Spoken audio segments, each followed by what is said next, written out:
you are wrong. We love you and politics of compassion but America, and love are right. We are not going back. Hey y'all, welcome back to another episode of the Raise Red Living Blue podcast. I'm your host, Jason Will. I am joined today by Ashtyn Kennedy, and she is running for District 6. Congressional House District 6. Congressional House District 6. She's going to be taking on Gary Palmer. Yes. Did you have a Democratic primary We challenger? do. There are 3 other challengers in 6, and we were just messaged yesterday, and they are confirming a debate for us in July. Sweet. Yes. This is a little bit of a bunny trail moment, but you just sparked something in my mind because I just haven't, here's what I think is happening, or it seems to be happening, that the Republican candidates don't want to debate. No. So you'll probably not get a chance to debate Gary Palmer. No, as much as I would love to, probably not. And the reason for that is they would just get killed, right? I mean, they don't have a retort for so many things. All the lies would fall apart. Yeah. I mean, it would just be so blatant that even the most capable of mental gymnastics on that side would not be able to stick the landing of justifying. Yeah. No, it would be bad. And we've seen it happen even with establishment Democrats, where when they go up against the new people, these old playbook lies are falling apart, and everyone can see that things are not getting better, and that what they keep saying is just lies. I'm glad you pointed out, the blue team has some members that need to go.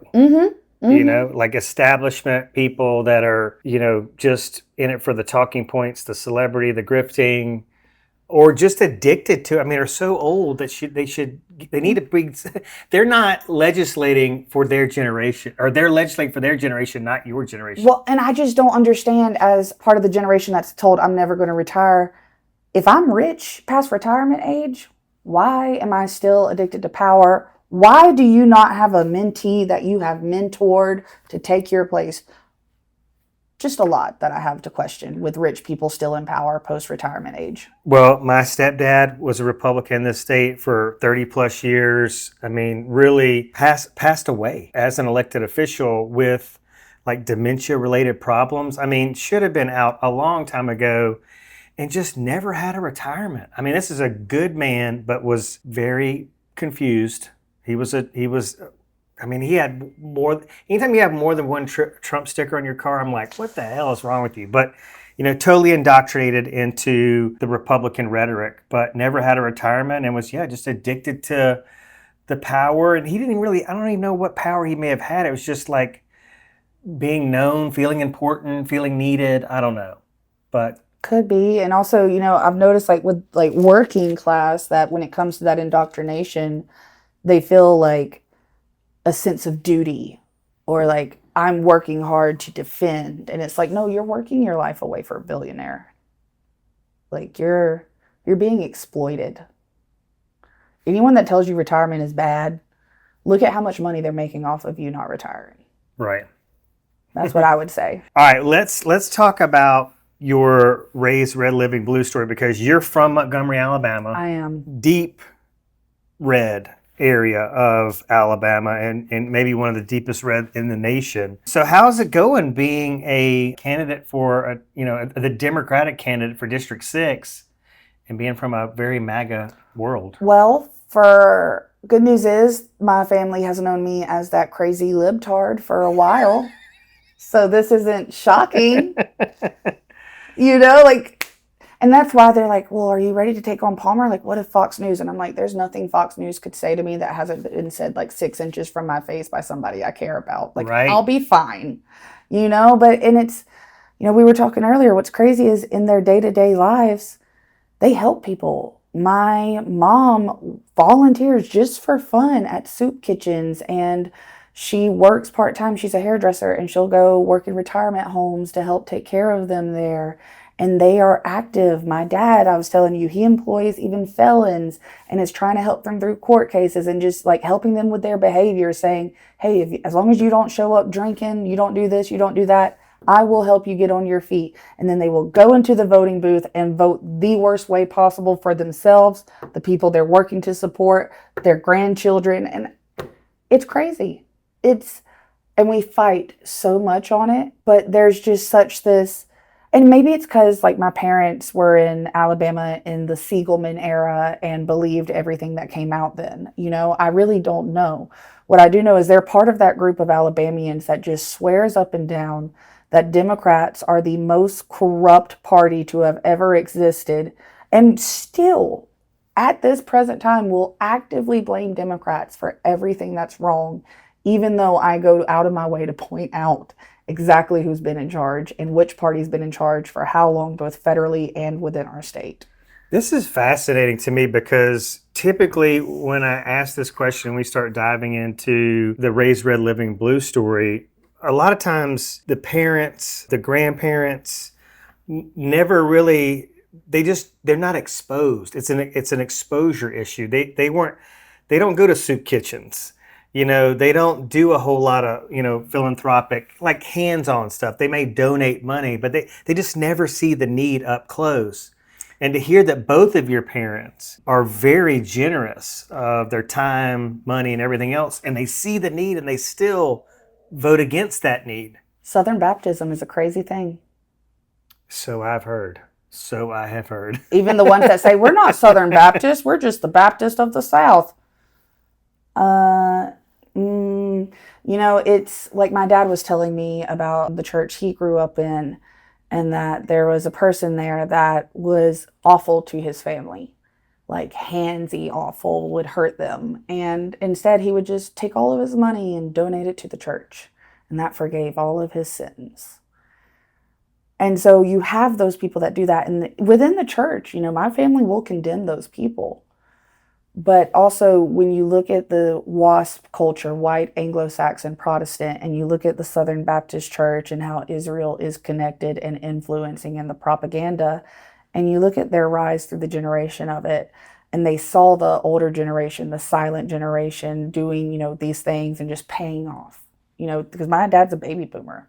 So they went on the opposite end and said, well, let me do my day-to-day actions, but they are still within that church WASP system and will vote the way. And the thing is, when you talk to them about their vote, they truly believe that they're voting to help and support those people. Like if they see this, they're going to get mad because they will say, and they fully believe that they're voting to help others. And I think part of it is that I'm the eldest child, the black sheep, is that anything I say is immediately discredited.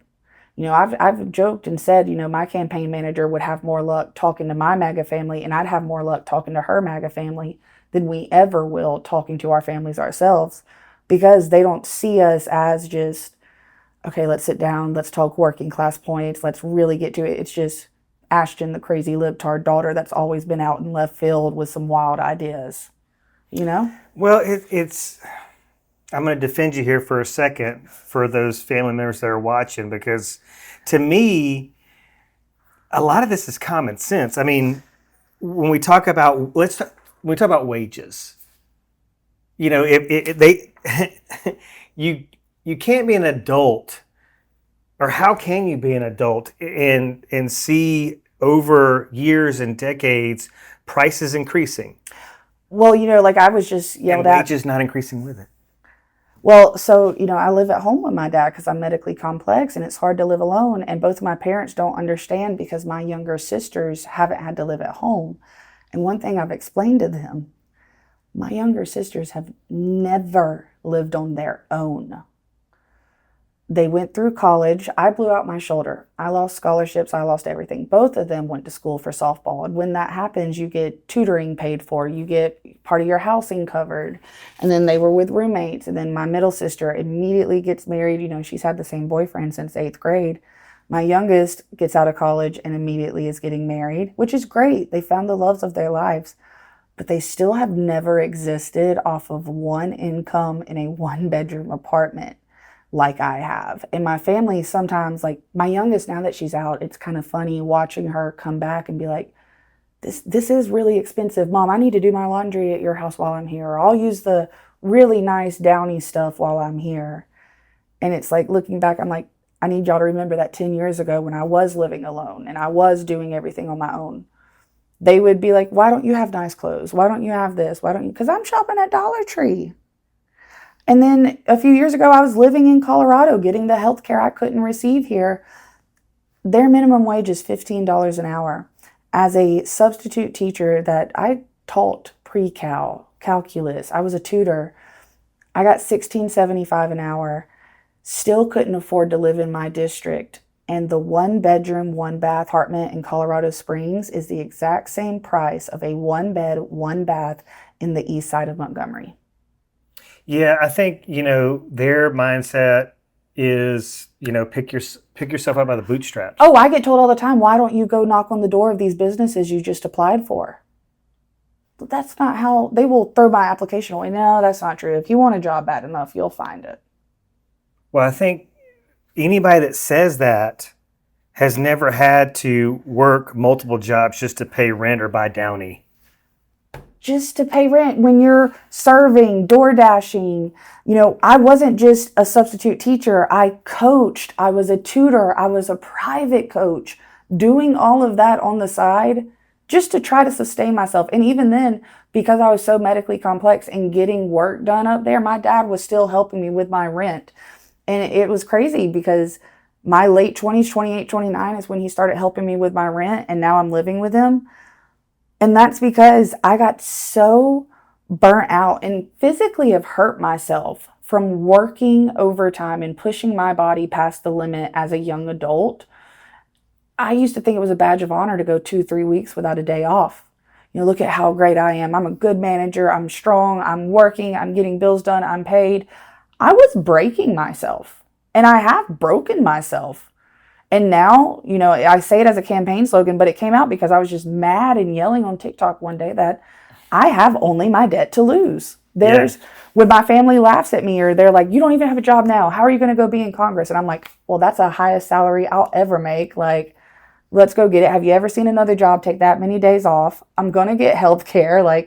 And even then people ask me, they're like, Ashtyn, what if you have to get a surgery done and go to Congress? In 2020, I had to have both of my jaws broken, and I was still back in a restaurant a month and a half later doing physical work.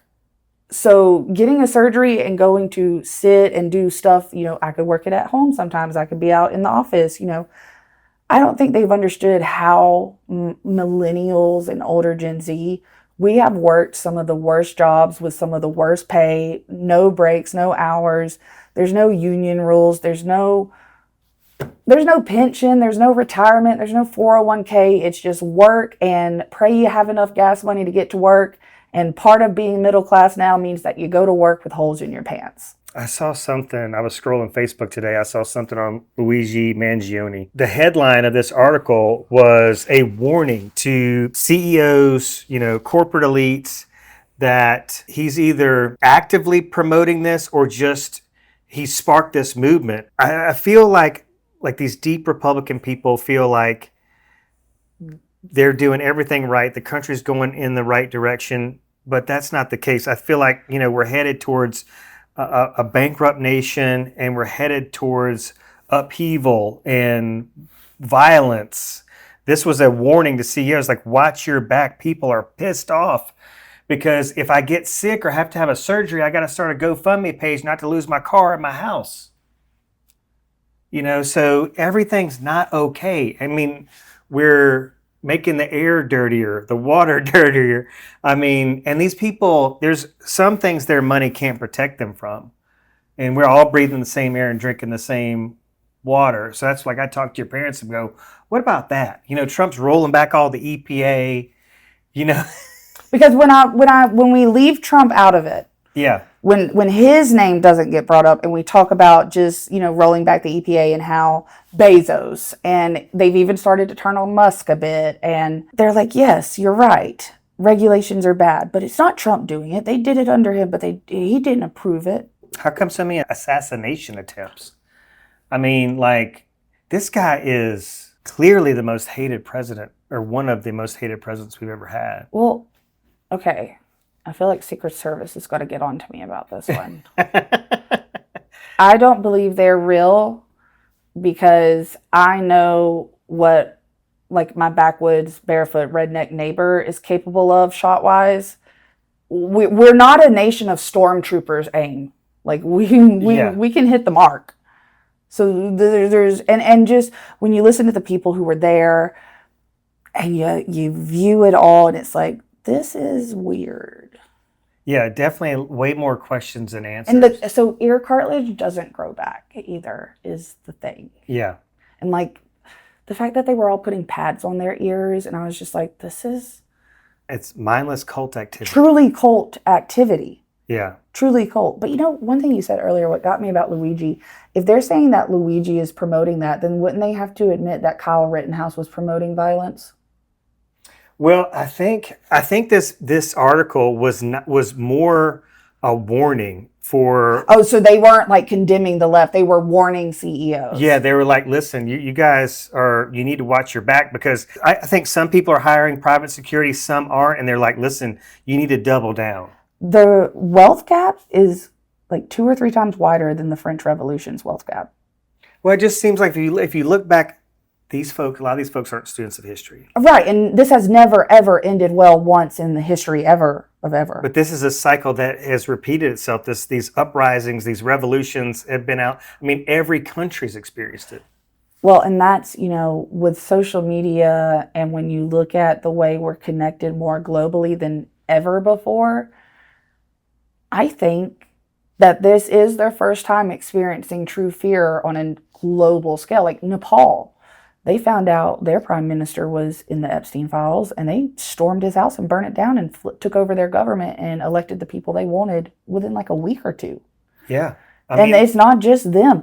Albania is standing up to Jared Kushner and Ivanka Trump saying, I discovered an island that's extremely heavily armed and surrounded with security, mind you. But they're standing up, demolishing the construction stuff that's being put up there. And I love it. Because in our Constitution, it says that our duty is to oppose tyranny.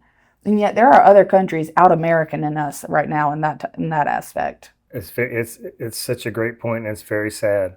So is it kind of a culmination of just the BS and then your own personal struggles with affordability and healthcare that kind of led you down this path? Because, I mean, you've got a bullseye on your back, even if it's just a social alienation type thing you're experiencing. Yeah, so, I let my family talk me out of running for state senate. I was wanting to go up against Clyde Chambliss. And, I just kind of let you can't do it, here's all the reasons why, it's a no. And I let that get to me. And then I actively regretted that decision. Like every day, especially every day where I was in the state house fighting Alabama Power, fighting legislation, fighting the PSC takeovers, seeing that Clyde Chambliss was the one sponsoring the takeover bills, seeing and teaching people how to follow the money with Alabama Power, washing their money through Fine and Getty and putting them into different little PAC names, showing them how that is connected to Southern Company because Southern Company owns Alabama Power and how that works nationally, and then how we're tied into the Israel of it all because it is unfortunately all connected. And I was actively regretting it. And then I was down there at the State House the week of the redistricting. And they were threatening to arrest me and others for sitting in the front row because they wanted to remove all of us from the front row. Just stupid power move, ridiculous. It was a choreographed circus. And then they passed it, even though the Louisiana case, it starts with a C, I can't think of it, Calais, said that it would not affect the Mulligan case in Alabama. They just went right ahead with it. We realized in real time, me and my campaign manager, all year we had been screaming about precincts being wrong on the Secretary of State website. Mm-hmm. We were screaming that the Senate map for the state was wrong and that the congressional map was wrong. Screaming all this, and we have the proof of it. And then we realized why that was, because they were planning this the whole time. But when they did the redistricting, they had to reopen qualifiers at the end of May.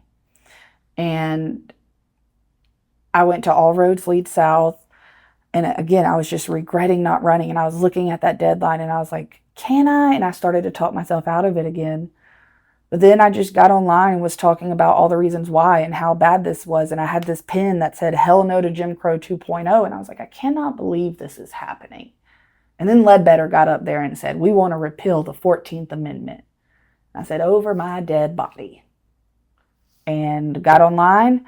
It took me 2, maybe 3 days to completely crowdfund my qualifying fee, plus some from that. Awesome. All from, there's people out of state, there's people in state. One of my biggest donors, I think she's either right in my district or right on the line, but she's down there in Elmore County. And she's a recurring one. And it's just these people that I've never met that were like, let's do this. And the thing is, I think in their greed, they overplayed their hand. And when I tell people how much money, 10 million, upwards of 10 million over that they wasted doing the redistricting, doing the voting ballots, all of this, people are mad. People are really, really mad because Lounsboro's still swimming in sewage water. We got data centers popping up everywhere. Half of Alabama can't eat. SNAP's getting cut. WIC's getting cut. But you just wasted $10 million trying to maintain power because you can't get the votes on your own because you have to cheat to win. So I said, all right, if I don't do this, if I don't at least try and everything goes to hell, I have no one to blame but myself. Yeah. So I said, let's give it a go and let's break the Confederacy once and for all. And it's been going really good. Yeah, I love it.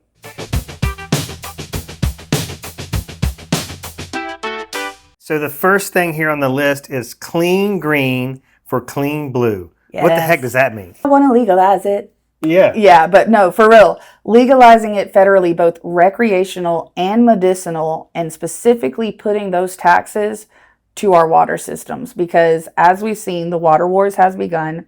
Clean water, fresh drinking water is a basic human right for every living being on our soil. Yeah. But more so, when you look at like Alabama, our existing water pipes, even the ones they say are good, they are falling apart. Yeah. It's disgusting. And I mean, they are just barely passing EPA lines, which when we look at how the EPA has been rolled back, that ain't nothing to be proud of. Right. So it's putting those taxes intentionally, at least on the federal level. State-wise, they'll have their own taxes, do what you will. But federally, I want to put the majority chunk of these taxes into water systems and getting proper clean water to all residents of the U.S. because there's many places in Appalachia that don't have running water. And then the ones that do have running water, we need to make sure that those pipes and that system is actually up to date and being maintained, and that we're actually cleaning the water the way we need to and not just cutting corners to save cost. I'm so tired of hearing, but the cost, but the profit, but the cost, but the profit. The nastiest words want to come out of my mouth when I hear about profits. I do not care about profits. I care about people. Well, I mean, this House bill that took away all the Delta 8 and all the gummy 445 from Andy Witt because he has a part of the Easy Hemp company, which is a seltzer drink, and it sucks. And I will not drink it even if it's given to me for free. Well, it's for me too. I'm thinking, and again, I don't know. I don't have factual data on this. This is my assumption that liquor sales, the ABC board is losing profit. That's a because documented. People are like, hey, I can do this. I can have a gummy and have a great time on a Friday night and not feel like shit the next day. And not kill my liver. Yeah, and not get a DUI. Get the sweats. Yeah. And not everything, It gets rid of the headache. You take it for the hangover. Yeah. So they put small businesses out of business. They could be paying these taxes. And then 445 wanted, or I believe it did, give the ABC board control over this. Yeah, because they're gonna package all this up. It's like cigarettes with vapes. The big tobacco with vapes. I mean, they want to. Well, it's big tobacco too. They want the marijuana vapes, and then the ABC board wants the THC drinks. And what kills me is they're like, well, it was too easy to access at the gas stations. No, duh. Get a dispensary where your ID is scanned at the door. Let me tell you, going to Colorado and moving back, I feel like I'm in two different worlds and I hate it. Yeah. I mean, so up there, my neurologist would give me a list of terpenes and cannabinoids And, not all terpenes have the same cannabinoids and vice versa. You can get mixes. Not all places, even though have all of that data, like some recreational places, they're like, I don't know, it's this level of THC, But I would intentionally pair like CBN. It's not just CBD. It's CBN is used at night and it helps with sleep. It helps with nausea. It helps with headaches. Pairing that with nortriptyline, which is for my nerve pain, I was sleeping for the first time through the night. And I was able to get off my nausea medicine. I got rid of 2 separate pharmaceuticals through recreational cannabis alone in Colorado. It's so sad.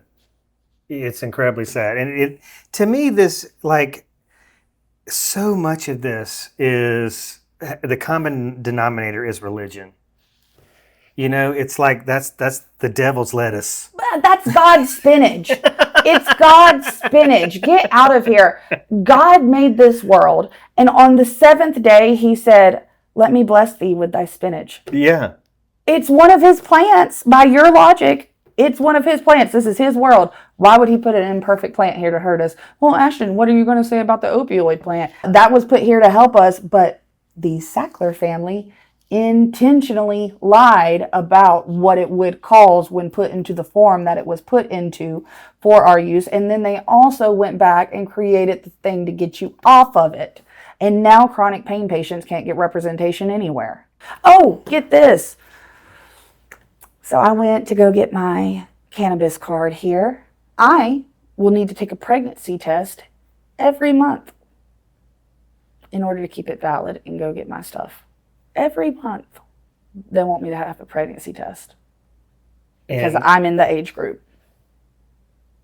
Age group for? Giving birth. So they don't want you to not give birth, or they don't want... If I'm pregnant, they don't want, like, they're saying it to protect the baby, like you can't use cannabis at all. Protect the baby they don't want to pay for? Well, and what's funny is there's a lot of research into first trimester usage and the positive effects on morning sickness, and in that it doesn't affect the child negatively. But yet you could be pregnant and go buy a pack of cigarettes and a bottle of Jack Daniels and not once get... Oh, as a bartender, it was actually in my training at Buffalo Wild Wings. I am not allowed to refuse a pregnant woman that appears pregnant. So this is just, what we're dealing with here is, we're on our... Insane government overreach. Approaching our 250th anniversary, but we're dealing with not just decades, but just hundreds or 800 years of just a false narrative that's all profit driven, in my opinion. Because, for example, marijuana doesn't have the big lobby money like alcohol does. And so that's what it is. If marijuana the industry had the money, they would clobber the alcohol industry. This don't, because it's been so demonized and weaponized. But amen, totally could not agree more. It's so dumb. And listen, if you drive by or drive through this Birmingham, any major city in Alabama, you're probably going to see the Morgan & Morgan billboards, right? And so it used to be Alexander Shinara, but John Morgan donated $10 million of his own money in Florida for medical marijuana legalization. $10 million of his own money. And here's a guy who's, I guess he should be close to a billionaire, but understands like using his wealth to do good for other humans. Mm-hmm. That's something that gets me is like with all these Congress people trading stocks, why have none of them gone back and used that money to do anything? Like build a park, help schools out, maybe get some AC in these schools. Like, I don't think the public would be half as mad at them trading if they actually did something. It's like in the Gilded Age, they put their names on libraries. The rich gave back because they understood.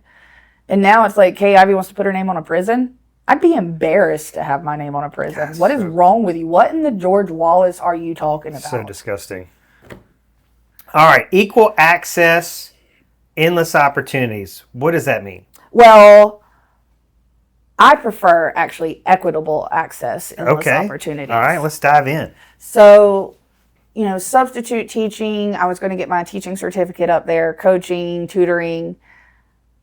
One thing it taught me was that, I didn't make up the way the adults treated me as a kid. and B, gifted kids is a different form, not necessarily disability, but our school system is not meant to teach. It's meant to get you to memorize, and either your brain works that way or it doesn't. My students, I realized in math, the reason they liked me, and it's because it's what I needed. My brain, I love radicals. I love square root functions. That's how my brain works. I will convert something into a square root function in order to do it, and then I'll put it back in the way that you wanted me to do it. I had a girl in my class that I was teaching. She loved decimals. She'd be like, oh yeah, that fraction is actually this and that. Okay, yeah, that is right. But you work with it. You still teach them how to do it other ways so they know. But especially when they're learning new stuff, let their brains work in the way that works best. Be able to make sure they can format it in the answer it needs to be in math. But helping their brains really lock into, this is how I solve it. This is my strength. Let's really build up this strength. Then we can work on the weak points and really have a foundational understanding to get us to the next math level. Because there was no reason I had 10th graders that were confused on stuff that was actually being taught to 7th grade as well, and the 7th graders were getting it. That's because our school system isn't set to create learners or people that are understanding the material. You're meant to teach it just one quick way, that's it. If you have enough percentage that passes, good, move them along. Do you see a correlation? Because you brought up the KIV and the prison situation, which is one of the biggest stains on the state of Alabama. It's so embarrassing and awful. But, I've talked to so many candidates and we're like, man, can we just go back to this common sense argument? It's like they're dismantling the Department of Education. The wages aren't there to pay people a living wage. Healthcare is not a human right everybody gets. And so what happens to a lot of these folks is that if they go to school hungry, they're probably going to steal somebody's lunch. I mean, this just is in this cycle. Just not focus. You can't focus when you're hungry. That's why they're acting out sometimes. I mean, that really is a big thing is kids, and this is just adults and people. When your base, psychological, physiological needs are not being met, safe environment. Schools are not safe. As someone that graduated in 2012, my sisters had to do school shooter drills, but I didn't quite, it's one thing to hear about it, and then it's a completely other to be the only adult in a room, and you're being faced with the realization, the nation expects me to die for these children. And I'm getting paid $16 an hour. Yeah. But the kids don't feel safe. They don't feel like it's worth it because they see us out there not getting paid anything. They see that these colleges degrees, an education is always so worth it. So I don't want to say they're not worth it, but in terms of the capitalist society we're currently in, it's not worth it financially to put yourself in that much debt, to continue to be in debt the rest of your life, to get an entry-level job that you need 8 years experience for that pays you $2 above minimum wage. So we could get off of this common sense argument real quick and get onto a mathematical equation argument and go, all right, so how does it make sense for somebody to get into debt that the field they're going into will never be able to satisfy? Exactly. So what's the point? At all. But that is their point, is to make us, it's a lot harder to take away access to education from a public that wants it and understands its value versus removing it from a public that is disenfranchised with it. And when you go back to the Austrian economist, he moved over here from Austria to flee Germany, yet it was him who got in Reagan's ear with the populist messaging and told him that removing funding for public school is good because an educated proletariat is one of the worst things you can have. Yeah, There's so many signs. This has been, it's not even just going back to Reagan. We got to go back to Nixon. We got to go back. The billionaires are trying to get their lick back from the New Deal. If you notice, everything that's happening today is dismantling piece by piece the New Deal. Interesting. We have not covered this at all. Yeah. I feel like Charlie from It's Always Sunny half the time, where I'm like, it's all connected. But it is. And my campaign manager's like, stop getting in the weeds in every conversation. I'm like, but it's all connected. No, it's public education, getting the prison to pipeline. They don't even do AR parties for real anymore. There's no AR reading test. There's no accelerated reader. I was so proud to always be the number one, because competition is good for kids. Yes, it is. Healthy competition is good. And I loved reading, yes, but I wouldn't have read near as much if it hadn't been, the competition. And AR was making sure you understood what you read. And then that's how, my whole generation was just like, yeah, English class is super great and easy, and let's do it. And we could write an essay in 45 minutes. And you don't see that anymore. And there's a multitude of reasons for that, and every single one of them has been intentional.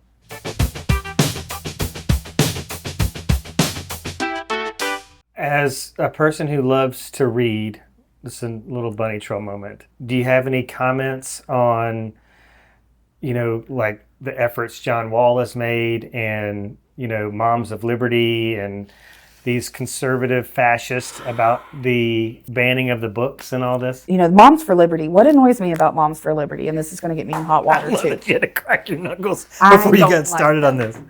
Because why are we being punished for the fact that they're bad parents?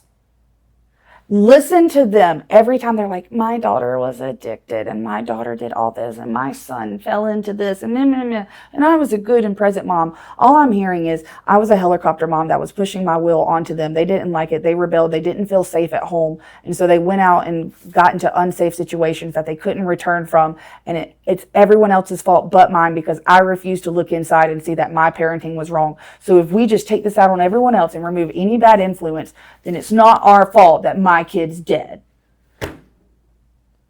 I have yet to meet a Mom for Liberty woman that was actually a decent parent. Wow, I love this explanation because it kind of goes into a little bit of every allegation, or every accusation is a confession. Yes. And then it's like, I don't want to have to take responsibility for this and that. And it ties into religion, because if the outside world is full of sin and evil and you were godly, then it's not your fault that you fell prey to the devil. If you must exterminate the devil to protect your children, then it's not their fault that the devil swayed them. Who could resist the devil? Why do you have a home that the devil can infiltrate so easily? It just removes a lot of their responsibility, accountability. Because, okay, so avid reader. My parents knew everything I read, even in high school. If they weren't checking every single title, but they knew. And when we went to Books A Million, they were going to look at the book before they bought it. If I was on the computer, they knew what I was browsing.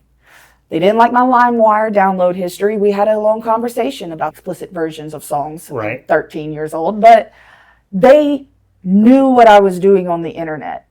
They gave me, when I was playing games on the internet, I had Reader Rabbit clue finders. They were like, she loves video games and she loves to learn. Sure, we'll buy you the clue finders game for you to get ready for the next grade next summer. They knew I was interested in, but they would just make sure it was age appropriate, or it was.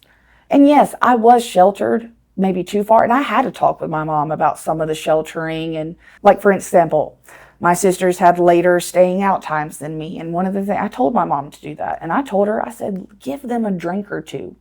I said, the worst thing that you can do, Mom, is, unfortunately, thank God I had friends, because the first time I ever had a sip of alcohol was in a frat house at 18.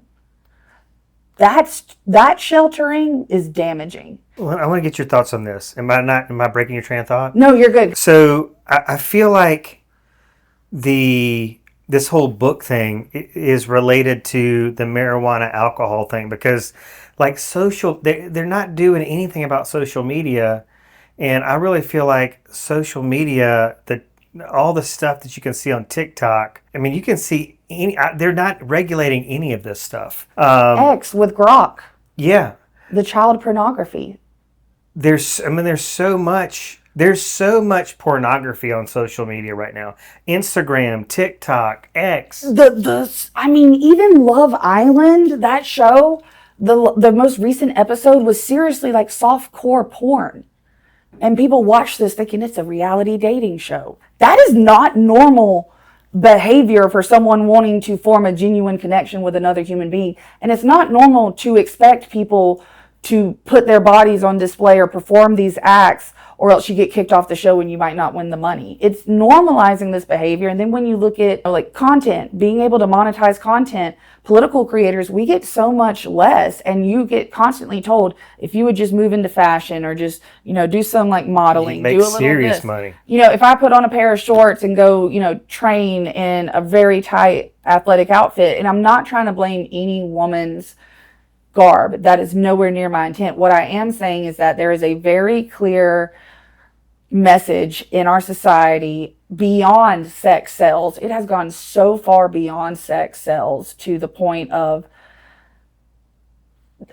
our society is being shaped by pedophiles, by the Epstein class. When you look at the list, Segue. when you look at the list and see Lex Wessner, Elliot, all of these people that are involved, and their names are getting brought up there, and then they're controlling the modeling agencies and which women go on the runway. Mm-hmm. It makes sense now why WASP, why Anglo-Saxon Protestant culture, why us women are basically told to look like prepubescent girls, and that us having any hips or a figure is bad, and that we're fat if we have a butt, or, if you... It's so much of what our day-to-day standards are supposed to be is shaped and centered in looking like a prepubescent child.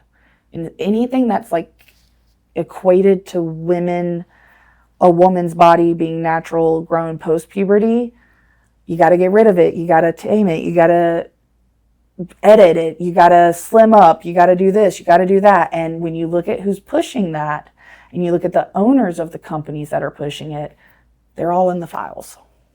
Well, I don't think I've seen another candidate that has this. Definitely it's among their talking points, but not on the platform page of their website. So when I saw that, I was just like, I love this. Hunt all pedophiles. Yeah, it's amazing. We've already talked about, some other countries that, had serious revolts. We just saw the UK Prime Minister resign. A lot of that was because, he had a very prominent member of the files in his cabinet. You're not seeing much accountability at all here in the U.S. I mean, Goldman Sachs was going to get rid of one of their top attorneys that was on file, who was a good friend of Jeffrey Epstein's, and now the CEO is like, oh, we want you to hang around. Like, you don't have to go. Yeah, Todd Blanchard's now saying, it's not that serious. They didn't commit crimes, even though it was leaked that you were knees to chest running to the Situation Room to keep it hidden. Did you happen to hear Megyn Kelly talk about how her barely legal kind of, not excuse, but she was just kind of saying like most of these girls were like 15 or 17, so like barely legal, so it was kind of okay. This is this person's view, who was there for a lot of this, but that he was into the barely legal type. Mm-hmm. Like he liked 15-year-old girls. Mm-hmm. I don't know what's true about him, but we have yet to see anybody come forward and say, I was I was under 10, I was under 14 when I first came within his purview. You can say that's a distinction without a difference. No, it's not. I think there is a difference. Yeah. There's a difference between a 15-year-old and a 5-year-old. Yeah. It's just whatever. It's sick.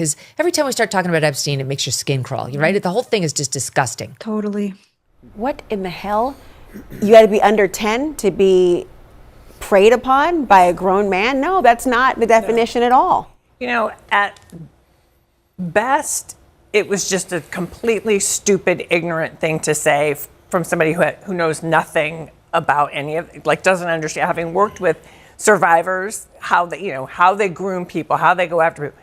But it also, at worst, sounded like, despite the protestation, like creating some kind of permission structure. Oh, it's okay because they weren't under 10. I mean, if you've seen some of I think when we look at these young women now, they're women, but they were girls when this happened. One of them had braces, for God's sakes. Nothing grosses me out more than a conservative woman, especially a conservative woman of influence, defending these assholes, these animals. Well, and I think for Meghan, maybe, I've talked about this before online, like right after Trump won, a lot of these women have to do it so that they can come to terms with their mama making excuses when daddy or the uncle slipped into their rooms at night because he was a godly man and you tempted him with your sin.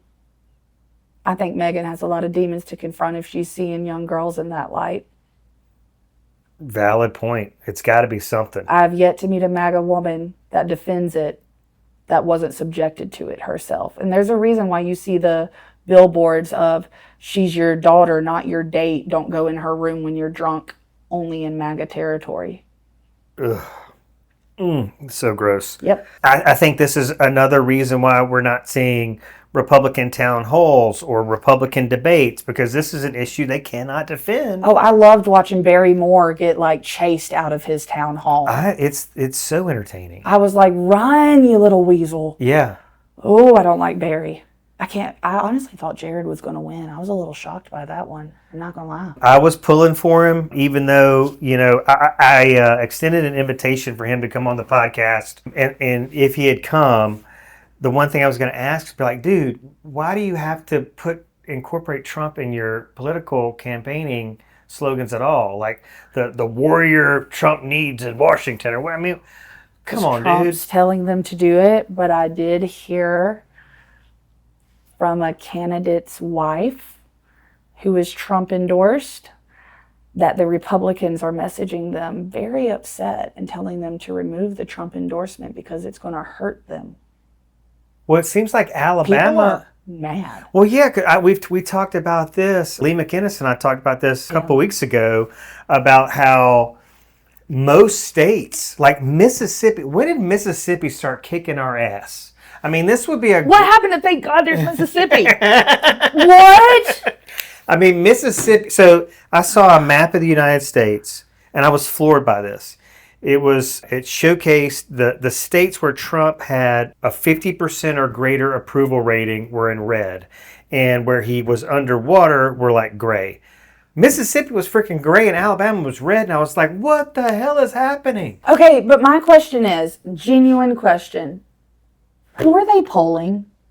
Because I never get polled either. I've never gotten polled. I just want to make a poll on my thing and be like, this is made up because I've never been asked to poll, and I'm an Alabamian and have always been an Alabamian. I ain't never had another driver's license besides Alabama, yet I ain't never been polled. Yeah, it's a good question. They were like, because they did one in about Autauga County, like showing county by county who was voting for Kamala and stuff, and I was like, ain't nobody asked me none. This is how in trouble I think we are as Alabamians, though, because John Wall, Trump endorsed, Barry Moore, Trump endorsed. So it is still working to an extent. It is in Alabama.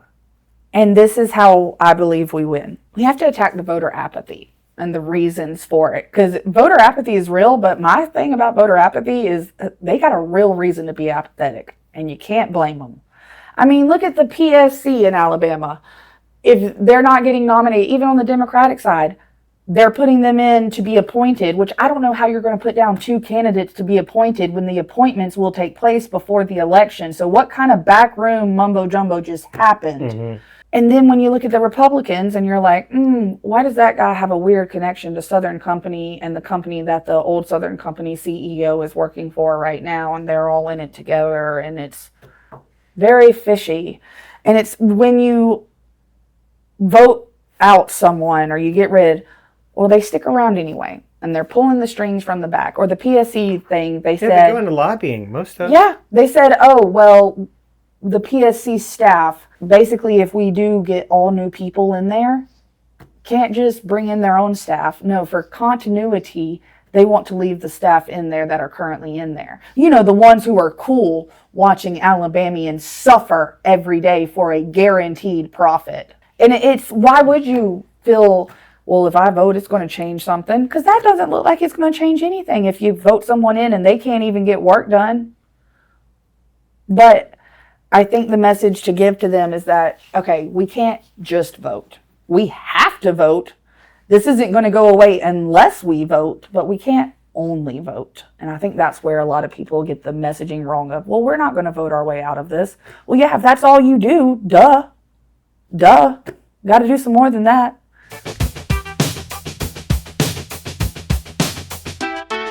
This is interesting, this veteran first foreign policy. This comes on the heels, us talking about it comes on the heels of a lot of press about Tuberville saying that he was going to donate his salary to American veterans, and then there's no record of any I was going to say, I don't believe him. He'll lie. Yeah. That man lies. He lies just to lie.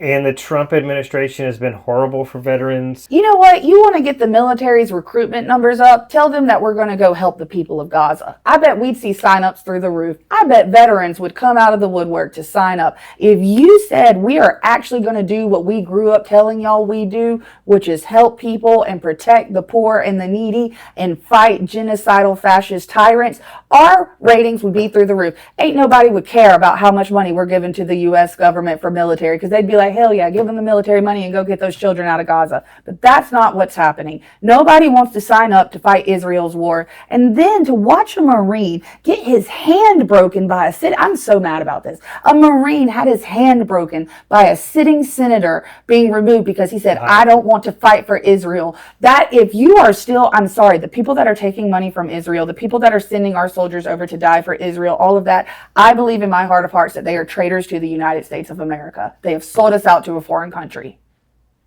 Well, I love, because your stance on this veteran first, it's kind of a new take on it. You know, it's more than, you know, providing for the veterans that come home. It's like, let's not create them in the first place, right? I mean, because people are like, yeah, we need to get the VA back. And I'm like, back? It wasn't doing anything right before. We have continually, like, I was in second grade when 9/11 happened. Now, when I was in college, I dated a man who was older than me. He was, you know, in high school, like, I'm showing our age gap. But anyway, I was legal. He was in late high school when it happened. He immediately enlisted and became a Marine.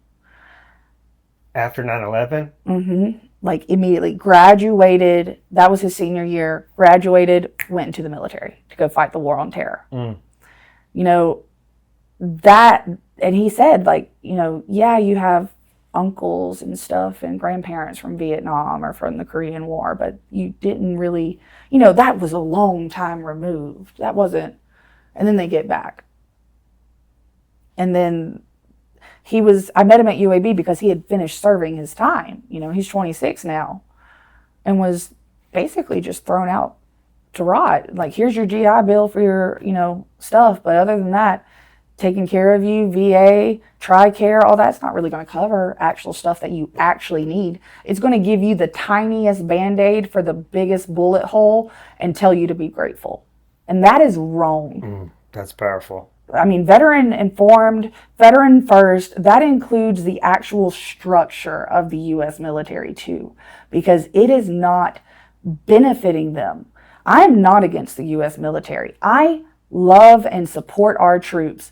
I only support the troops, but the politicians up top making decisions to send poor kids off to war and telling them that their health care and their schooling depends on them giving up limbs for oil gains or for whatever, it's like a whole new level of fortunate son of what we're seeing. Yeah. And when you hear about now, you know, what's happened over there and the way it's affecting them, no, there wasn't Agent Orange, but there's other things that are happening and have happened. And now with the direct energy attacks, and we're seeing them on U.S. soil, like, veteran first, veteran informed will not just help with wars. It will help rehabilitating every service member that has put themselves on the line. It will protect future enlistees.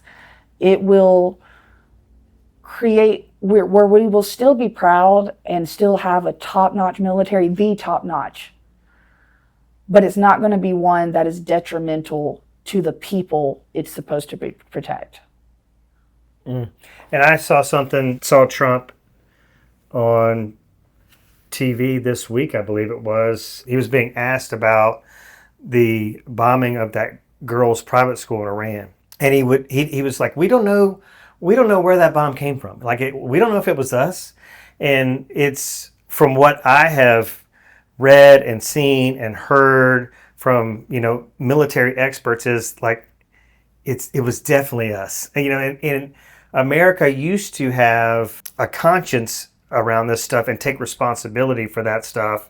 When they made mistakes, because war is messy, things happen. I've also seen some research on the fact that, some of Hegseth's cuts may have been detrimental to the department that and the people that keep us from bombing schools with children. So it was just very, he was talking about how we are the most revered nation. We went from being like the most ridiculed, laughed at nation on the planet to being the hottest nation on the planet.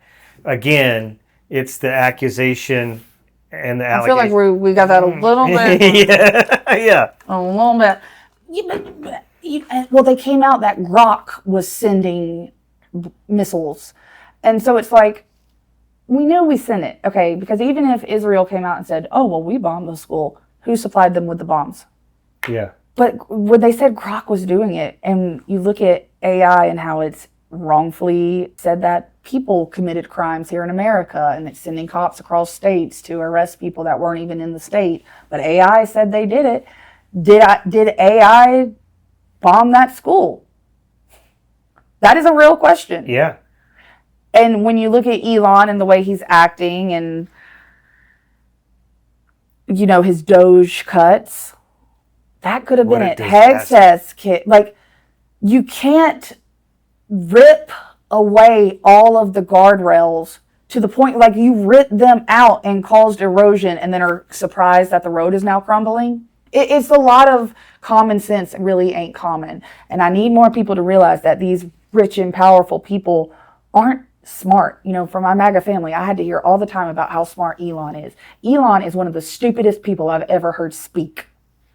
He's just rich. Yeah. He was born rich and had a lot of excuses made for him because he's self-diagnosed with autism, even though he's the richest person and could afford a diagnosis if he wanted one.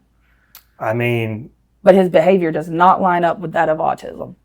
Yeah. They're not smart people. No, I've got a Facebook page that's fairly active with MAGA morons, and they love to tell me how Trump is self-made and his kids are self-made. I'm like, come on, how did you make it this far? How did you survive this long?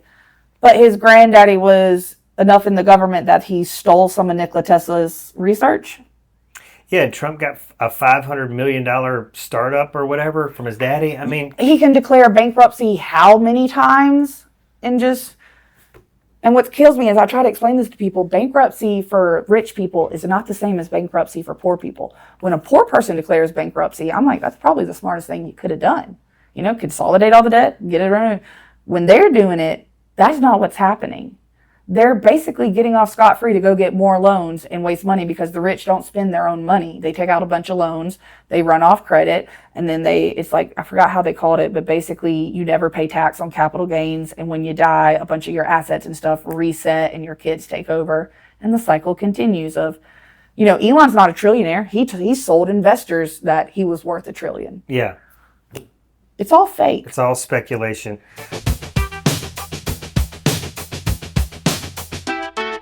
Healthcare for all means healthcare for women. You're pro-choice, you're pro-universal healthcare, you're pro expanded Medicaid, and believe the government needs to stay out of the exam room. That's a lot to unpack. You know, earlier I told you it's either 43 or 48 countries in the World Cup visiting us right now. We're the only one without universal health care. We do pay for Israel's universal health care, though. That is directly funded from U.S. taxpayers. Until we can get universal health care, expanding Medicaid has to be done immediately. Yeah. That is a Band-Aid, purely a Band-Aid.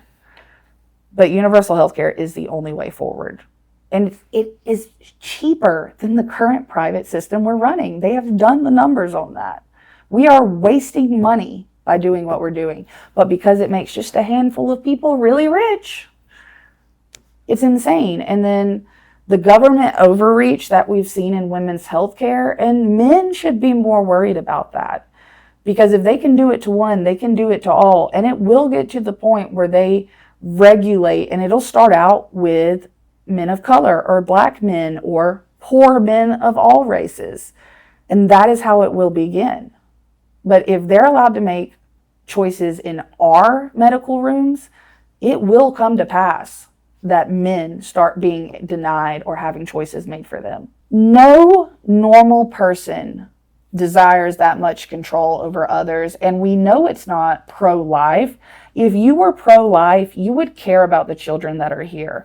You would want every child in Alabama to have a good, solid, well-defined nutritional meal 3 times a day. You would want them to have access to sports, to after-school curriculums, to the arts. You would want them to be involved and out and active. You would want to invest in removing private equity from travel ball and from other sports so that kids can more readily join whenever they're ready. You would do all these things, and instead you're just like, we're going to tell women that they can't have abortions at all, even when they're having a miscarriage, because medical term. And there's women, I was listening to one on the way here, she was just speaking in Congress because she has kids already. She was excited to be pregnant, and they wouldn't let her do the abortion necessary to get rid of the dead child in her. And she went septic twice. That's one thing I just cannot fathom. Them making these That's women not carry... pro-life. The woman in Georgia, she was brain dead. And her family wanted to take her off life support. But they wouldn't let her because she was 9 weeks pregnant. So they kept a corpse alive and rotting, charged the family for all of it, just for the baby to die anyway. You know, and I forgot the way her mom worded it, but it was so powerful. And it was like, you know, if this child were out of her body and needed life support, we would have the decision to pull it from life support. But because it's in the body of a woman that's being forced on life support to grow it, that's not pro-life. They used her as an incubator and a test. That was a weird Nuremberg level scientific test that was done publicly. And how her family didn't, I would not have been, if I had a daughter and that had been her, I wouldn't have been allowed in the room because I would have unplugged everything in the room just to try to find the plug. And you would have had to send me to jail. They left her there brain dead. And the family's paying for those medical bills. Think about the millions that probably cost. And this is all religion, biblical-based stuff. They're talking about life begins at conception. And now they're talking about rights to embryos, counting embryos as humans. If they do that, when you go for IVF, they pull a bunch of embryos or they pull a bunch of stuff. But when one takes, there's leftover embryos is what I'm trying to say. I'm not well versed in all of it. I can't afford kids, so I never entertained it. But what I do know is there's embryos left over. If those are counted as humans, you're not just going to be able to dispose of your embryos. You know what I mean? Mm-hmm. Really, and that's another thing. I'll admit, I'm not the most well-versed on IVF. So I'm not going to pass legislation on it until I've had actual specialists and doctors and people who have gone through it, families that have used it to listen to every single pro and con before I say, well, my pastor told me to make this legislation and God told me. God did not tell you to be that hateful. That's what gets me. The whole topic of women's bodies and abortions, and it's just been so, the average person that when they talk about abortion, and this goes back to defunding public education and the intentional shunning and demoralizing of education, is that people don't really understand what pregnancy looks like, especially in the first trimester, and when the heartbeat occurs. And if the heartbeat is occurring, does that mean that even the brain is formed yet? And what does that look like? And the fact that no one is getting an abortion just for fun, because even if you take the morning after pill, you still have all the side effects, and no one actually enjoys their menstrual cycle. I don't know what men believe that for some reason we're out here doing this just for funsies. No one enjoys those symptoms just for funsies. And late-term abortions are always done because of medical necessity, and it's traumatizing for the mother and the family. The government should be nowhere near involved in that. The government does not have these medical degrees that doctors do to say, you need this right now to save your life and get home to the children you already have. Yeah, most countries around the world view it as healthcare, abortion. It's all medically driven. And when I saw that the president of Mexico was really getting proactive about providing universal health care in Mexico, I was like, I mean, that's like, when I see Mississippi has a less favorable opinion of Trump than Alabama, and then I see Mexico getting universal health care before the United States, I'm like, what the hell is wrong with this world? And guess who was just down there getting treatment? Marjorie Taylor Greene. MGT. MTG. And first of all, for you to have bent over backwards and worked so hard to get MAGA aligned, then when you started turning and said, no, this is wrong, you resigned, they better have threatened her, because otherwise you are just a coward. I cannot believe, it's one thing to usher it in, but to resign and not even fight back and realize, hey, I did make a mistake. Like Ashley St. Clair, at first I didn't like her, but you know what? She recognized that she made a mistake, and now she's trying to right that wrong. Mm-hmm. I like the action behind the recognition. Marjorie just said, I did bad, but I'm going to run away now. I hate her more than I hate the average MAGA person for that. Because how dare you create the mess and then just tuck tail and run away? I mean, such a proponent, stop the steal, all the things. Oh my God. You know, it is a struggle. Because I want to applaud her for her standing up for the victims of the Epstein. But you were class. in a position of power and you gave it up. You could have stayed there and fought for them. Yeah.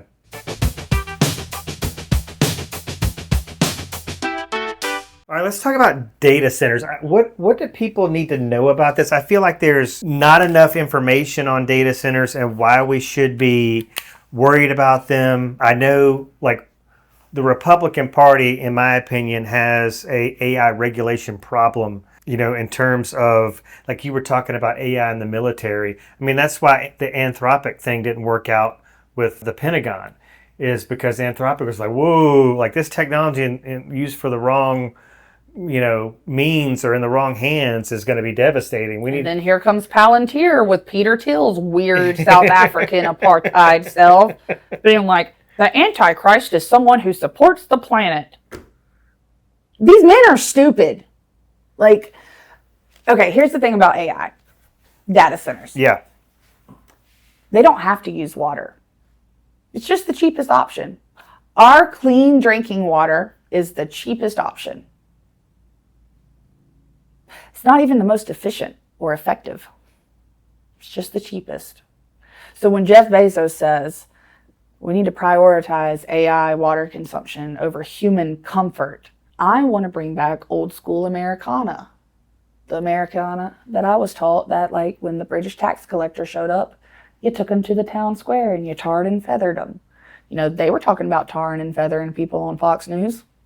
Why can't we talk about it with these billionaires who are literally saying, some of you are going to die?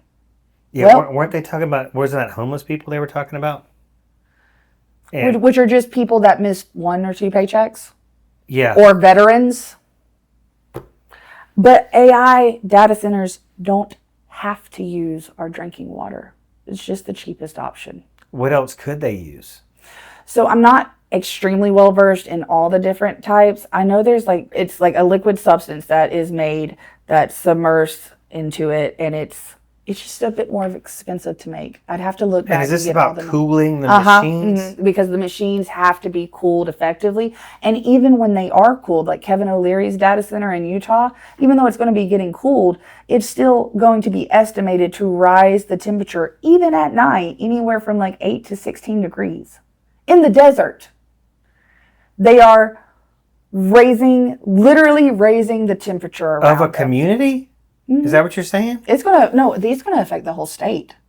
Now that whole area around it, yeah, like that county, I'm pretty sure is like the width of it, but the whole state's ecosystem, the desert is going to be, because this is like multiple Walmarts, like 30 something football fields. Like it's crazy the way they sized it. And Kevin O'Leary is like, oh, well, we're going to kill a bunch of, wildlife. People are going to die. People won't have drinking He is like water. one of the smuggest assholes on the planet. Oh my gosh. All right.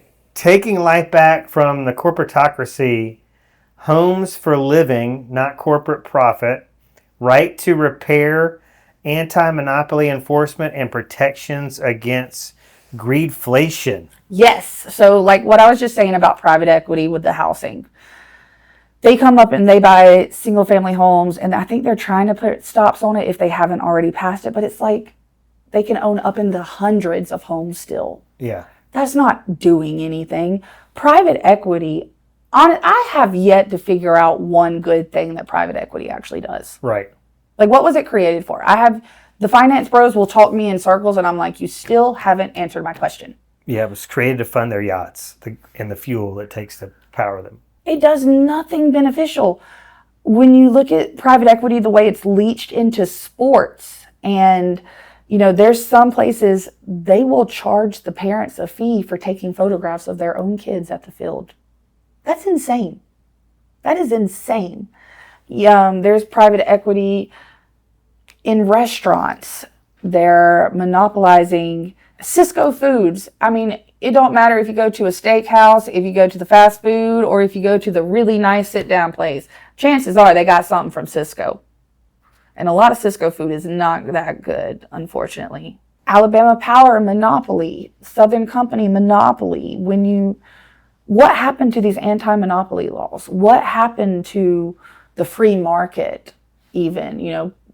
I'm sure Fox News Entertainment will say I'm against the free market or I'm anti-capitalist.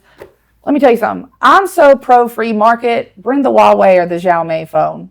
Bring the BYD car, that Chinese car that the owner, CEO of one of the American-made cars, he's driving the car that they slapped 100% tariffs on because for the first time globally, it's outselling Tesla. Yeah, and it's so affordable, or at least in China it is. No, even with the tariffs here, it's like still $20K outright, brand new car. Gets up to 200 miles on the electric, and they have hybrids. $20K. 25, 30K. That's why I say it's like this common sense factor. It's like, they have, I feel like there's just been this indoctrination happening since like the 60s, maybe before, but really the 60s. I mean, the same things we're seeing now, them labeling, they're running wild with, the communism and the socialism and all this rhetoric. I don't think they could even define those truly. I really think that if I asked them to define, like, give me a definition, like if I asked Megyn Kelly, give me a definition of socialism, communism, fascism, and democracy, I do not think her nor anyone else would be able to give me a true definition, because if they do, then they would have to recognize and admit that to be anti-fascist or Antifa is to be inherently American and pro-democracy. The whole Antifa thing is one of the most laughable. Weirdest cases of fear, but it shows also how good their reach is. Like if you still listen to people that they say, well, Antifa is real, it's like, so you still don't know what you're talking. You still haven't figured it out, you know? Yeah. Because again, if you just look, you realize it takes 5 seconds of Googling or DuckDuckGoing, because we don't use Google anymore because of AI, that Antifa is not a group. There's no home base. There's no coalition. There's no organization. It just simply means these people are anti-fascist. I'm really sad because I want to live in this world where there's universal health care. I want to live in a world where misogyny is not cool. I want to live in a world where, education is more of a priority than incarceration. Like all this stuff, like raising wages. There's a study about how, providing childcare for all. The ROI from that. Yes, maternity and paternity care is a big part of my platform, because we do not talk enough about the need to have fathers home and how that will help not only with the child, but with relationship and marital connections. And we could even see a decline in the divorce rate if we could allow actual partnerships and love and stability to flourish and not overwork everybody to the point of being stressed out anytime they're not at work and snapping on each other. What a great point, and one that I don't think has ever been made on this podcast. I mean, the number one, I think, reason for divorce that can be directly pinpointed to financial disparities, and feeling like, the mental load and the workload and emotional load is not being shared correctly. And that's such a nuanced, detailed conversation to have. But I really do think that giving proper maternity and paternity care and allowing children to grow up, when we think about what we used to be able to live in one income households. Imagine if we could go, or just have, where a parent is working part-time, or whatever, but to be able to have parents that can show up to the after sports games. Half of the kids can't do after school activities because they don't have anyone to take them there. You got to go straight into just, this care, or they can't afford to put them into it, or so much is just negatively affected because we have to live to work. Yes. And we got to make sure we have enough gas money to get to work. I want to just close out by maybe just kind of, in your estimation, what would Alabamians be getting from Gary Palmer versus an Ashtyn Kennedy? So with Palmer, it's not even just going to be more of the same. It's going to be more of everything getting worse, especially if you look into Palmer and his connection to the Heritage Foundation and how Palmer is directly correlated to creating the Alabama Policy Institute. If you don't know those words, go to theheritagefoundation.com, type in Project 2025, look at the bottom of the first page where it directly concludes that the Alabama Policy Institute contributed to that project. That came from Gary Palmer. The suppression of all of us, the surveillance state, the government making choices for us. Now they've got laws, and Palmer's voting yes on them, that putting AI in all cars past 2027, taking away your right to fix your own vehicle, all of that. He's been voting yes on it. So that's what you'll get with him. With me, I want to take power back to the people. I want to put people back in charge of the government. We're talking better maternity and paternity care. People that exist to live and celebrate life, not just work to make someone else rich. And I truly believe that by reinvesting in people, they always say people are lazy and they don't want to work. Every person I've ever even worked with, they're like, man, if I had just a bit more free time, I could create this lifelong passion project of mine. And it's always something that's going to benefit and help the community. Every time I hear them speak, I want people to be able to do those passion projects. I want people to be able to live. I want parents to be able to go and put their kids into stuff their kids want to do, and parents have the time, energy, and money to be able to go there and be present for their kids. I want to get a hold on Alabama Power and the fact that there's the words profit guarantee written into their language. That should never have been allowed. State, federal, nothing. That is an insane overreach and abuse of power. I could go off about that one for days, but for me, affordability is such a buzzword. But as a working class citizen that's 31, I'll be 32 next month, and I couldn't afford to live in the own district I taught in. And part of the reason I'm still living with my dad is, quite frankly, I don't enjoy working just to suffer and barely get by. I vote for me because we have only our debt to lose. And they made it that way. I would have loved to have stayed a teacher, but we have only our debt to lose. And that's that. Before we go, because we have not, the one thing we have not talked about is the SAVE Act. And can you just provide for our audience, like, what are your thoughts on it? You know, I got a bit confused by the SAVE Act because, you know, my dad adopted me when he married my mom, so my last name changed. And they're like, well, you know, have the birth certificate it changed on, but you might still need your OG. I actually heard that, and I was like, well, but if it's a changed birth certificate, that should just be it. But you never know with them and the way they're intentionally trying to suppress votes. They could come up with any excuse. I mean, I don't know if you saw the video. There's an ICE employees just showed up to a poll worker's place of business to harass her about identifying the man who murdered Renee Nicole Good. So intimidation at the polls has already begun. Voter suppression has already begun. The SAVE Act is just that and another thing.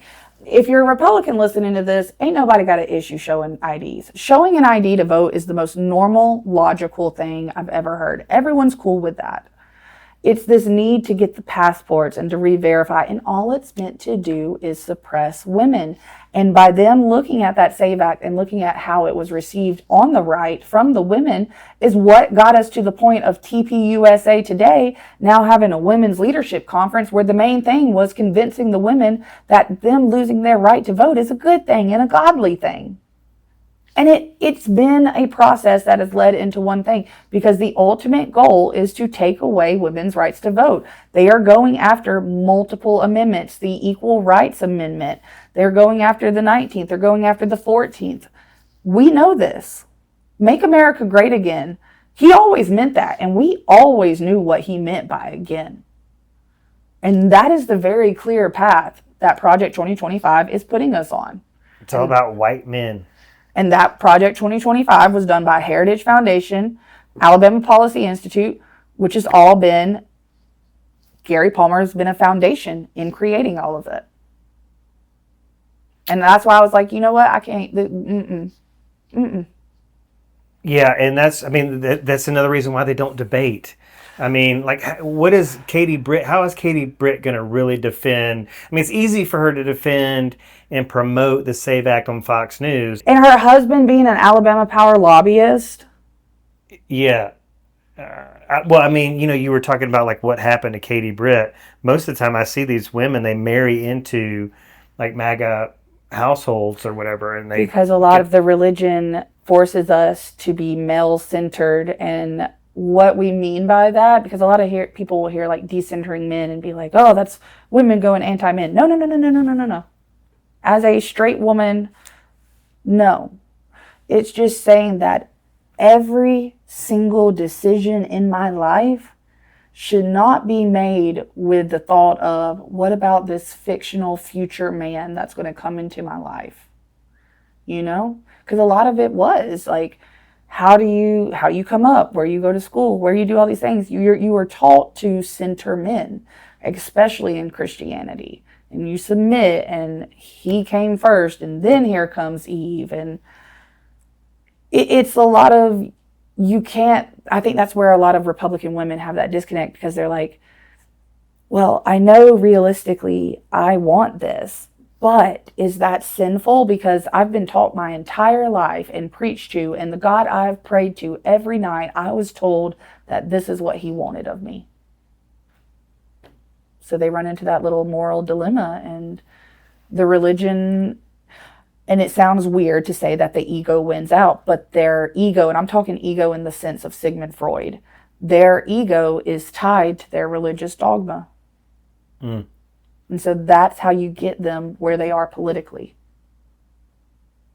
I firmly believe it's going to be the thing that causes, you know, Armageddon is religion. It's going to kill us all. Could you imagine where we would be at today if we didn't have religion? You know, I had a thought the other day. I was thinking to myself about, because I grew up the gifted kid. And I was like, what would it have taken for me to have succeeded the way people had me. You know, I was in STEM. I was in the Duke Tip program. I took the SAT I took the ACT in 7th grade. I had West Point and all them up my butt. I didn't even understand the importance of it. And I was like, well, you know, when I get really involved into my scientific studies, I loved research. When I get really into it, I mean, I'll forget to eat. I'll forget to do basic stuff. So it's like, you know, I would need someone to help me cook, someone to help me clean my house, someone to help me make sure my clothes are good, do all this. I was going through, I was like, God, it would take so much to pay a home health worker, blah, blah, blah. And then it hit me and I went, well, if I was a man and had a wife, no wonder Einstein had all that time to do, you know, how many women were held back and suppressed and not able, because they just didn't have the support. Or, you know, the fact that Einstein's wife actually did do a lot of his work. And after her passing, everyone, and it's a very detailed noting that his work declined after her passing. I don't doubt it. Like how far behind are we as a whole because of our suppression of women? Or because, you know, they say, well, what if the baby you just aborted was the doctor that cured cancer? What if the mother that you forced to carry him to term that had to drop out of school was going to be that doctor? Because the chances are she probably was. Because as a woman that's medically complex, I'm extremely like picky about my doctors, and I choose all women. And if it's a man, it's honestly always a younger man, because it is proven that male surgeons, especially older ones, lose more women on their table, even for cosmetics, than they do men. Whereas female surgeons, their numbers are the same across the board, and they don't lose near as many patients. It's little things like that, you know? Mm-hmm. Like, how far ahead would we really be?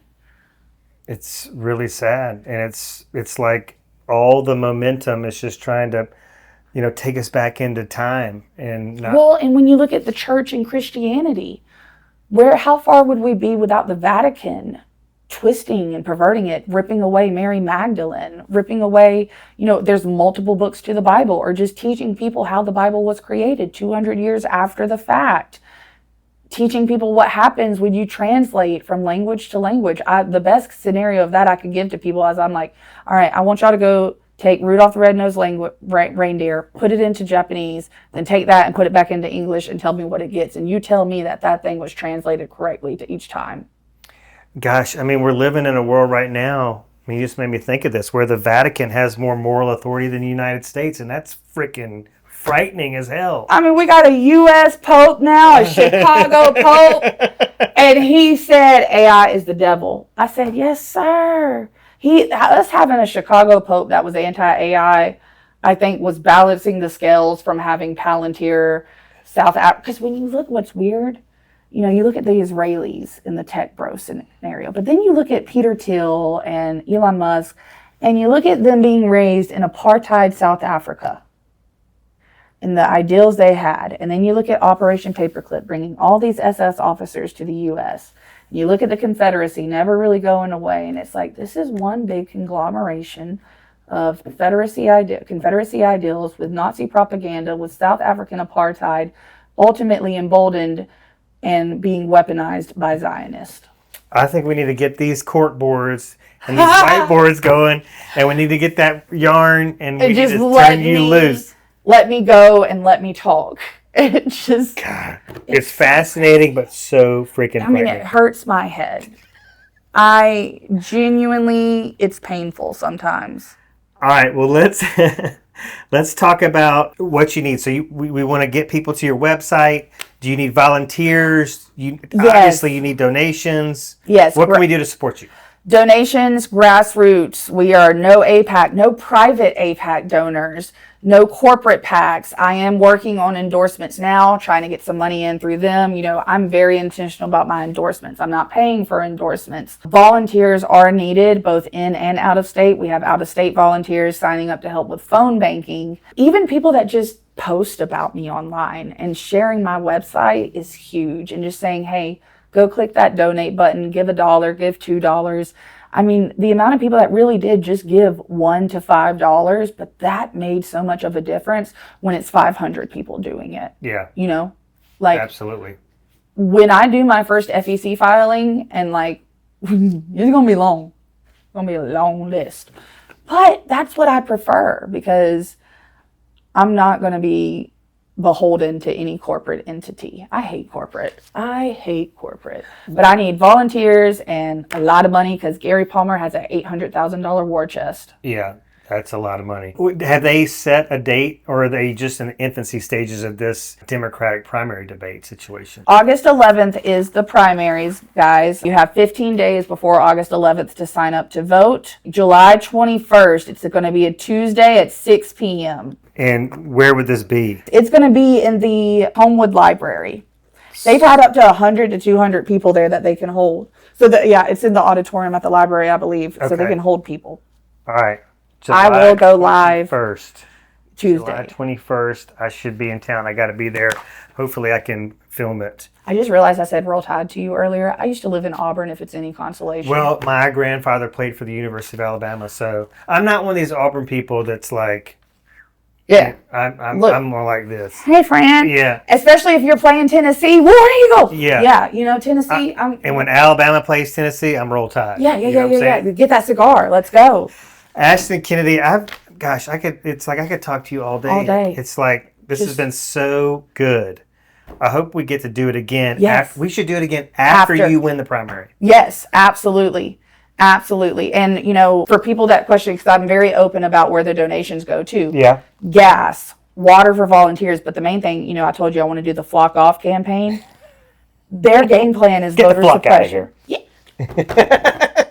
Sabrina, my campaign manager, we're doing that. I want to get billboards, and I don't want it to be like my face. Blah, blah, blah. I want it to be like August 11th, November 3rd, 10 million plus wasted because they're trying to rig the elections. Give them the reason to be angry and upset, and just be honest. They're wanting you to not vote. You need to be mad as hell about that. You heard it. Politics of fear and hate are wrong. We love you and politics of But America, love are right. we are not going back.